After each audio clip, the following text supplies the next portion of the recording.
ลาผ้าส้มคือเก่าเนาะหลังจากเพิ่นโฮดพักแล้วเฒ่าแก่เพิ่นนี่เพิ่นก็สิไปเกลือไก่เกลือหมูเกลือเป็ดเพิ่นเนาะมาไปเบิ่งนํกัน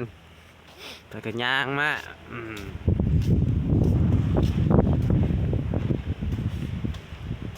ไปทางพี่กูดังนี่มันไก่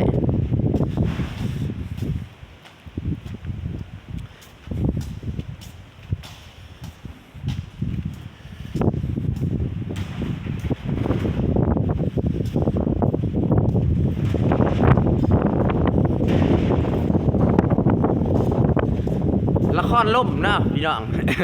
ล่มมาแต่เอาว่าช่วงนี้ล่มบ่ได้ครบมีแต่ล่ม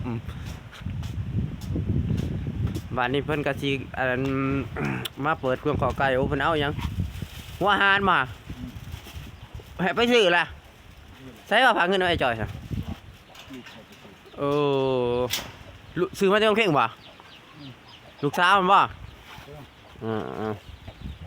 เอามาเบิ่งเพิ่นคือเก่าอยู่เนาะว่ามีหยังเนี่ยของเพิ่น